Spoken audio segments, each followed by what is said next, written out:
दोस्तों, international media में और नेशनल मीडिया में हमारे देश में एक खबर ट्रेंड कर रही है कि राष्ट्रपति पुतिन जो रूस के राष्ट्रपति हैं और अमेरिका के राष्ट्रपति डोनाल्ड ट्रंप की जो बैठकें अलास्का में हुई थी और उसके बाद करीब 3 घंटे तक बैठकें पुतिन और डोनाल्ड ट्रंप के साथ अलास्का में हुई।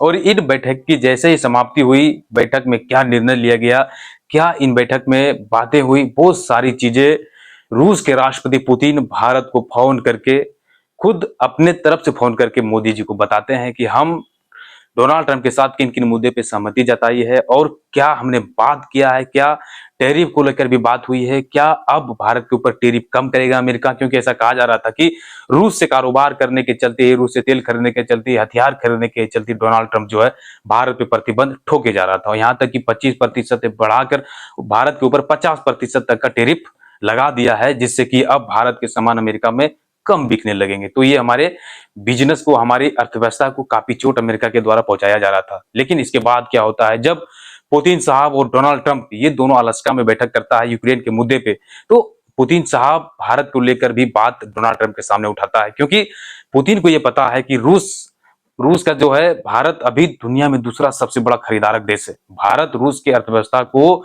करीब 3.5 सालों तक जीवित रखा है भाई साहब।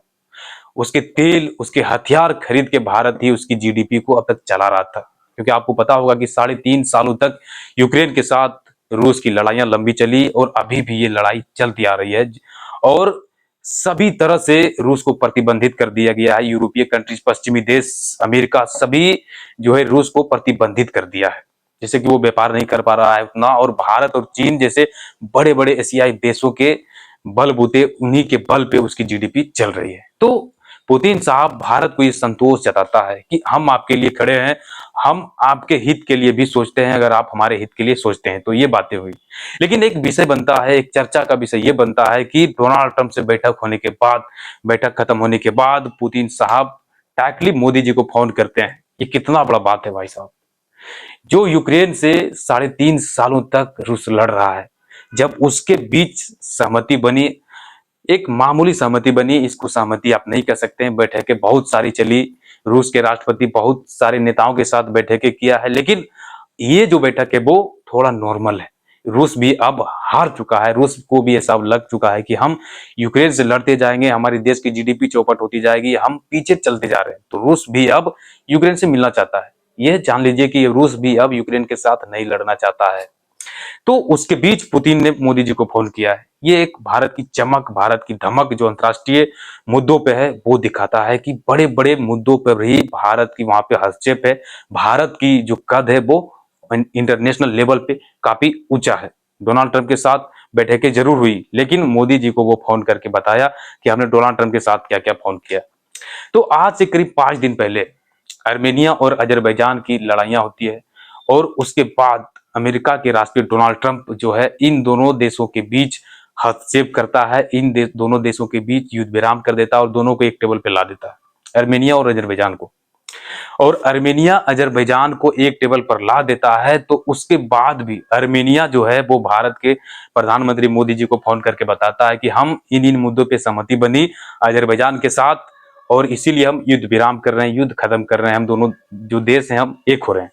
तो आर्मेनिया भारत को फोन करता है जब अजरबैजान के साथ उसकी शांति वार्ता होती है तो, और रूस जब यूक्रेन के साथ युद्ध खत्म करने की कोशिश करता है तो रूस भारत को फोन करता है। तो आर्मेनिया और रूस, देखिए कितनी बड़ी चमक है भारत की अंतर्राष्ट्रीय लेवल पे कि ये दोनों देश भारत को फोन करता है। लेकिन हमने आर्मेनिया और अजरबैजान के लिए एक अलग से वीडियो बनाया है और उसमें हमने कुछ सारी बातें बताई है कि कैसे आर्मेनिया और अजरबैजान दशकों तक एक दूसरे का दुश्मन बनता आ रहा था और बीच बचाव में जब डोनाल्ड ट्रंप आए तो इन दोनों देशों को एक मंच पे लाने में वो सफलता हासिल की। तो ये चीज है। लेकिन आर्मेनिया और अजरबैजान के बारे में हम शॉर्टकट थोड़ा बहुत आपको बता देते हैं कि देखिए आर्मेनिया क्या है। आर्मेनिया जो है भारत के साथ गोले बारूद, भारत के पिनाका रॉकेट लॉन्चर सिस्टम, आकाश एयर डिफेंस सिस्टम, बहुत ही खतरनाक लेवल के जो हथियार भारत के वो खरीद रहे थे और भारत भी उसको जमकर अपना हथियार बेच रहा था। यहाँ तक की बातें आ गई थी कि भारत अपना SU-30 लड़ाकू विमान आर्मेनिया को बेच सकता है और क्या बातें चल रही थी कि ब्रह्मोस मिसाइल तक आर्मेनिया खरीद सकता है। तो ऐसी बातें थी, ये आर्मेनिया की थी, जैसे कि भारत जो उस पे हथियार बेच रहा था उसके देश में, और अर्मेनिया भारत को एक सच्चा दोस्त मान रहा था। लेकिन अजरबैजान की बातें भी हमको बताते हैं कि अजरबैजान, ये वही अजरबैजान है जो सिंदूर ऑपरेशन में पाकिस्तान का मदद कर रहा था। अजरबैजान और तुर्की, ये दोनों देश भारत के खिलाफ हर वक्त रहता है, और ये इसी के चलते पाकिस्तान को मदद कर रहा था। देखिए, अर्मेनिया को भारत हथियार बेच रहा था, इसीलिए अजरबैजान जो है पाकिस्तान को मदद कर रहा था। तो ये चीजें हैं अर्मेनिया और अजरबैजान के बारे में, आप समझ गए होंगे कि क्या मुद्दा इन दोनों देशों के बीच में थी। लेकिन भाई साहब, एक बात आप समझिए, ये दुनिया आखिर किस मुहाने पे जा रही है। दुनिया में बहुत सारे बदलाव है, आपने देखा होगा, बहुत सारी चीजें बदलती आ रही है। जिस अमेरिका का दुश्मन कभी रूस हुआ करता था, कभी चीन हुआ करता था, आखिर अपने दुश्मन को दोस्त बनाने की कोशिश ये अमेरिका क्यों कर रहा है। कभी भारत और अमेरिका दोस्त हुआ करता था, आज भारत और अमेरिका में इतनी तनातनी है कि भारत को चीन से भी बुरा समझ रहा है अमेरिका। अमेरिका को यह लग रहा है कि हमारे लिए चीन ही फायदेमंद देश है, भारत हमारे लिए फायदेमंद वाला देश नहीं है। चीन के ऊपर अमेरिका ने अभी तक टेरिफ नहीं लगाया है, बस उसके पास 20 से 25% तक का टेरिफ चीन के ऊपर ठोका है, लेकिन भारत के ऊपर 50% तक का टेरिफ अमेरिका ने ठोक दिया है। तो भारत को चीन से भी बुरा अमेरिका समझने लगा है। तो ये होती है जियोपॉलिटिक्स, ये होती है इंटरनेशनल डिप्लोमेटिक, कि कौन से देश आपसे कब दुश्मनी कर लेगा ये कोई देश नहीं जानता है। बस अपने फायदे के लिए ही आपसे एक दूसरे से जुड़े हुए लोग रहते हैं इंटरनेशनल रिलेशन में। देखिए, रूस ने भारत को कभी नहीं छोड़ा है। एक चीज आप समझिए कि रूस ने भारत को कभी नहीं छोड़ा है, तो भारत भी कभी रूस को छोड़ा है क्या।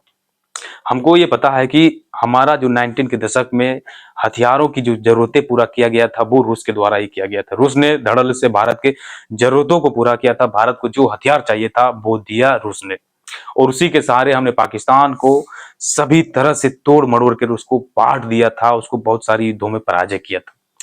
लेकिन जब हमने सिंदूर ऑपरेशन में देखा, जब हमारे इंटरनेशनल डिप्लोमेटिक कि वहां पे रूबरू होना था, वहां पे हमारी इंटरनेशनल डिप्लोमेटिक की ताकत को दिखानी थी दुनिया को कि हम किस तरह से कूटनीतिक चीजों को रखते हैं, हमारे देश से किस देश के अच्छे संबंध है, इन सभी चीजों पे जब चर्चा होने की बात आई तो हमने देखा कि रूस भी हमारे साथ नहीं था भाई साहब। और रूस हमारे साथ नहीं था, इसके दो रीजन है। रूस खुद यूक्रेन के साथ लड़ रहा है, 3.5 साल तक वो यूक्रेन के साथ लड़ रहा है, तो उसके पास खुद अपने देश में उसकी जरूरत पूरी नहीं हो पा रही है, तो भारत को वो कैसे उसकी जरूरत पूरा करेगा। ये चीजें हम भारतीय समझे, उसकी मजबूरी को हम समझे। लेकिन रूस ने एक बयान तक देना सही नहीं समझा भारत के लिए। भारत को ऐसा दिखाया गया वहां पे कि भारत अकेला है, इंटरनेशनल रिलेशन में भारत अकेला है, भारत के साथ कोई देश नहीं है, ऐसा भारत को दिखाया गया। तो कहीं ना कहीं हमारी डिप्लोमेटिक हार हुई थी सिंदूर ऑपरेशन में, जब हम पाकिस्तान के साथ लड़ रहे थे। भले हमने पाकिस्तान को तोड़ के रख दिया, उसको घुटने पे लाया, लेकिन कहीं ना कहीं पाकिस्तान जो है हमसे डिप्लोमेटिक उसकी जीत हो गई भाई साहब।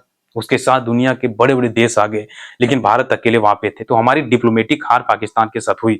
ये हम भारतीयों को मानना होगा, और इसकी जो कड़ी निंदा भी हम देशवासियों को करना होगा कि आखिर हमारी सरकार किन चीजों पे, हमारे जो इंटरनेशनल रिलेशन के एनालिसिस लोग हैं, जो जानकार लोग हैं, आखिर वो किन चीजों पे गहन करते हैं। क्या भारत को इन सभी चीजों पे नजर नहीं रखनी चाहिए, ये चीजें हैं भाई साहब। भारत को अब क्या चाहिए, भारत को अब क्या चाहिए, भारत को चाहिए कि आज हमें खुद अपने देश में हथियारों का निर्माण करना होगा, हमें खुद आत्मनिर्भर रहना होगा। अगर अमेरिका हमारे ऊपर टेरिफ ठोका है तो अच्छा है, हमें टेरिफ ठोकिए आप, हमारा देश मजबूत होगा। अमेरिका का टेरिफ हमारे देश को मजबूत करेगा, अमेरिका का टेरिफ हमारे देश को विकसित करेगा। उसका उदाहरण हम आपको देते हैं कि कैसे अमेरिका का टेरिफ, जिस जिस देशों पे अमेरिका ने टेरिफ लगाया है वो देश अमेरिका के लिए काल बन गया है। अमेरिका की टेरिफ से जो देश डर गया वो डर गया। देखिए, चाइना पे उन्होंने पहले टेरिफ लगाया था, चाइना के ऊपर इतना टेरिफ लगाया था कि चाइना को वो तोड़ने की कोशिश की थी, क्योंकि चाइना आज दुनिया में दूसरा नंबर का जीडीपी है, और चीन को जल्द ऐसा माना जा रहा है कि अमेरिका को पछाड़ के वो अमेरिका को पछाड़ के दुनिया का नंबर 1 जीडीपी वाला देश हो जाएगा। अपने हथियारों पे इतना खर्च कर रहा है अमेरिका। अमेरिका के बाद चीन जो है अपने हथियारों पे धड़ल्ले से खर्चा करता है, उसके बाद आता है रूस, उसके बाद आता है हमारा भारत। तो चौथे नंबर वाला जीडीपी हमारा है, और हम अपने देश के हथियारों के लिए, अपने देश के टेक्नोलॉजी के लिए कितना खर्चा करते हैं, कितना खर्चा नहीं करते, ये लेखा जोखा आप आम लोगों के बीच होगा कि हमसे 4 गुना अधिक चाइना टेक्नोलॉजी पे खर्चा करता है, हथियारों पे खर्चा करता है। तो ये जाहिर सी बात है कि चाइना हमसे आगे होगा। लेकिन चाइना को अमेरिका ने जब ललकारा था, जब उसके ऊपर टेरिफ लगाया था, तो चुपचाप से चाइना ने मेहनत शुरू करना कर दिया था। और आज जो है अमेरिका को टक्कर देता है जीडीपी के मामले में, हथियार के मामले में, सभी चीजों के मामले में चीन जो है अमेरिका को टक्कर देता है और हमारा भारत भी उसी मुहाने पर है। अगर अमेरिका हमारे ऊपर टेरिफ लगा रहा है, हमें टेक्नोलॉजी नहीं दे रहा है, हमारे देश को जो हमारे तेजस फाइटर जेट में इंजन लगने हैं उसको नहीं दे रहा है, तो हमारा भारत अपनी जरूरतों को खुद से बनाएगा, हमारे वैज्ञानिक उसको खुद से बनाएगा। सिर्फ हमारी सरकार को उस पर इन्वेस्टमेंट करना होगा, उसको आगे लाना होगा। तो गाइज ये भारत की ताकत होगी कि अगर अमेरिका हमारे ऊपर टेरिफ लगा रहा है तो हम मजबूत होंगे। तो गाइज आप समझ गए होंगे किस तरह से अमेरिका भारत को घेरने के लिए तरह तरह के जियो पॉलिटिक्स कर रहे हैं, तरह तरह के बदलाव कर रहे हैं, अपने दुश्मन को दोस्त बना रहा है जिससे कि भारत को घेरा जाए।